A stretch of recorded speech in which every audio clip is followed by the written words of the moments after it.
Assalamualaikum warahmatullahi wabarakatuh. Alhamdulillahirabbil alamin alladzi yuhibbul muhsinin wa yarfa'u darajatil muttaqin. Asyhadu an la ilaha illallah wahdahu la syarikalah wa asyhadu anna Muhammadan abduhu wa rasuluh la nabiyya ba'dah. Allahumma shalli ala Muhammad wa ala alihi wa ashabihi wa man tabi'ahum bi ihsanin ila yaumiddin. Jamaah Majelis Taklim yang dirahmati oleh Allah, mari kita senantiasa terus bersyukur kepada Allah karena Allah telah memberikan nikmatnya yang sangat banyak kepada kita. Nikmat berupa sehat, nikmat waktu luang, nikmat kesempatan hidup. Dan kita lebih bersyukur lagi karena nikmat-nikmat itu kita pergunakan, kita manfaatkan untuk bisa hadir ke majelis ilmu ini. Majelis yang menurut Nabi sangat dibanggakan oleh Allah. Dan siapa-siapa yang hadir di majelis ini menurut Nabi akan dimudahkan jalannya untuk menuju surganya Allah. Maka itu mari kita berusaha, ibu bapak, saudara-saudara yang dirahmati oleh Allah, agar kita bisa istiqomah hadir ke majelis ilmu, majelis pengajian, hingga kelak kita dicabut nyawa. Semoga dalam keadaan husnul khatimah. Amin, amin, ya rabbal alamin. Pada kesempatan ini kita akan melanjutkan pembahasan kita tentang hadis arba'in, ya. Kumpulan hadis yang dikumpulkan di dalam sebuah buku tipis gitu, kecil, oleh Syekh Nawawi, berisi sekitar 40 hadis, ya, 40 hadis yang penting untuk kehidupan kita. Kita sudah membahas beberapa hadis, tidak kita urut nomornya, kita sampaikan sesuai yang sedang berkembang gitu. Kali ini saya akan membahas tentang hadis arba'in yang nomor 25, yaitu hadis riwayat Muslim dari Abu Dzar radhiyallahu an. Saat itu Nabi berkumpul bersama para sahabat, dan sahabat ini semacam mengadukan sesuatu kepada Nabi. Sahabat itu kalau ketemu Nabi, kalau berkumpul dengan Nabi itu banyak sekali mengadu, ya, terutama tentang apa? Agar mereka itu bisa selamat dalam hidup di dunia, lebih-lebih selamat untuk hidup di akhirat. Selalu seperti itu. Nah, salah satunya seperti ini. Sahabat berkata kepada Nabi, "Ya Rasulullah, dhahabal ahlud dusur bil ujur." Artinya, wahai Rasulullah, orang-orang kaya telah mengumpulkan banyak pahala. Nabi mendengarkan dengan sabar apa yang disampaikan sahabat itu, belum berkomentar. Lalu sahabat melanjutkan, yusalluna kama nusalli. Mereka sholat sebagaimana kami sholat. Jadi orang-orang kaya itu menurut ini rupanya yang menghadap Nabi, yang bersama Nabi saat itu adalah orang-orang miskin, ya, dari kalangan muhajirin, tidak punya harta gitu, ya. Mereka bilang kepada Nabi, orang kaya itu tadi sholat sebagaimana kami orang miskin ini sholat. Lanjutan hadisnya, wa yasumuna kama nasumu. Mereka puasa sebagaimana kami puasa. Lalu dilanjutkan lagi oleh para sahabat, wa tasaddaquna bifuduli amwalihim. Dan mereka bersedekah dengan kelebihan harta mereka, sementara kami tidak dapat bersedekah karena kami seorang miskin. Karena kami seorang miskin.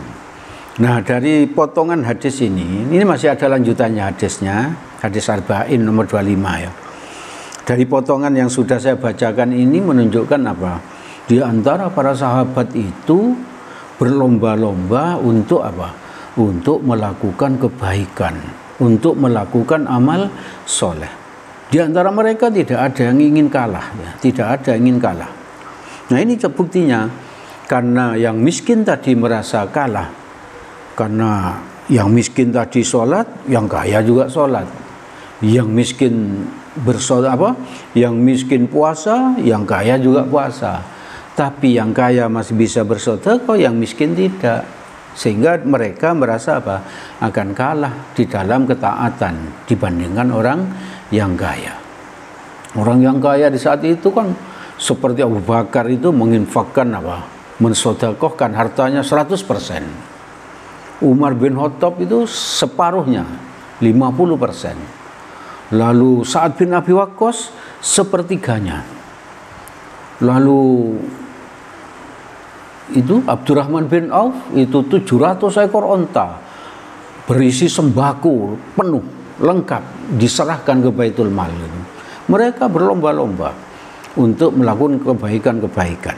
Nah, ini yang miskin merasa kalah dibandingkan yang kaya, tidak bisa bersedekah, tidak bisa berinfak. Lalu Nabi bersabda untuk menenangkan ini para sahabat yang miskin ini. Nabi bersabda, awalaisa qad ja'alallahu lakum ma tasaddaqun. Bukankah Allah telah menjadikan segala sesuatu itu bisa kalian jadikan sedekah. Jadi Nabi semacam mengingatkan kepada para sahabat yang miskin itu, bukankah segala sesuatu itu bisa dijadikan sedekah? Apa saja? Nabi melanjutkan sabdanya, inna bikulli tasbihatin sedekah. Sesungguhnya setiap tasbih itu bacaan subhanallah, subhanallah, subhanallah, terus itu adalah sedekah menurut Nabi. Lalu lanjutannya, wa kulli takbiratin sedekah. Setiap takbir itu adalah bacaan Allahu Akbar, adalah sedekah. Maka kita perbanyak bacaan itu Allahu Akbar, Allahu Akbar, Allahu Akbar, terutama di dalam hati, Itu juga merupakan sedekah menurut Nabi. Lalu lanjutan hadisnya, wa kulli tahmidatin sedekah. Setiap tahmid itu bacaan alhamdulillah adalah sedekah. Maka kita pun membaca alhamdulillah, alhamdulillah di dalam hati dengan tartil, tidak cepat-cepatan. Alhamdulillah bukan seperti itu. Tapi kita baca alhamdulillah itu dalam hati agar kita tidak dipuji orang, agar kita tidak dipuji orang. Itu pun sedekah menurut Nabi. Lalu lanjutan hadisnya, wa kulli tahlilatin sedekah. Setiap tahlil itu adalah bacaan la ilaha illallah. Itu pun sedekah menurut Nabi. Lalu lanjutan hadis, wa amrum bil ma'rufi sedekah. Menyeru kepada kebaikan adalah sedekah. Mengajak orang sholat, mengajak orang ngaji, mengajak orang bersedekah, itu adalah sedekah. Lalu lanjutannya, wa nahi an mungkarin sedekah. Mencegah kemungkaran adalah sedekah. Jadi ibu bapak, saudara-saudara yang dirahmati oleh Allah, di dalam hadis yang barusan saya baca itu pun masih baru cuplikan ya. Hadis Arba'in nomor 25. Nanti ada lanjutannya lagi ya. Nah, hadis Arba'in nomor 25 ini. Dari yang sudah saya sampaikan itu seolah-olah Nabi ingin menunjukkan bahwa apa saja itu merupakan sedekah. Nabi memberitahu kepada sahabat yang miskin tadi bahwa segala sesuatu itu merupakan pintu rahmat, pintu untuk mendapatkan kasih sayangnya Allah. Apa saja tadi? Bacaan subhanallah, bacaan alhamdulillah, bacaan Allahu Akbar, bacaan la ilaha illallah, bacaan atau perbuatan amar ma'ruf nahi mungkar, mengajak kebaikan, mencegah kejahatan, itu pun semuanya merupakan sedekah. Bahkan berhubungan suami istri pun bagi yang punya suami, bagi yang punya istri, itu juga sedekah. Lanjutan hadisnya, wa fi buti ahadikum sedekah. Dan berhubungan suami istri, ini suami istri yang sah ya, yang sah, mereka sudah menikah, adalah sedekah. Nah, mendengar ini para sahabat yang miskin tadi malah heran, ya malah heran. Karena berhubungan suami istri pun merupakan sedekah. Sahabat bertanya, saya baca artinya ya. Wahai Rasulullah, bagaimana bisa kami melampiaskan syahwat lalu mendapatkan pahala? Nabi menjawab pertanyaan ini dengan balik bertanya, bukankah jika disalurkan pada yang haram, bukan kepada istri, dia mendapat dosa? Jadi perzinahan menurut Nabi itu dosa, bahkan termasuk dosa besar, Karena menurut Nabi, kalau disalurkan pada yang haram, pada yang tidak semestinya kepada bukan istrinya itu merupakan dosa, maka lanjutan hadisnya Nabi bersabda, maka jika disalurkan kepada yang halal, yaitu kepada istrinya, dia akan mendapatkan pahala. Jadi segala sesuatu itu tergantung niatnya ya. Apa saja yang kita niatkan baik-baik itu pasti mendapatkan pahala. Ibu bapak, saudara-saudara yang dirahmati oleh Allah, tentang hadis arba'in nomor 25 ini tidak usah terlalu panjang saya ulas, karena memang ini hadis praktis ya, hadis praktis yang harus kita pahami lalu kita amalkan. Tidak sulit mengamalkannya. Di dalam hadis arba'in ini isinya atau kandungan isi yang ringkas saja.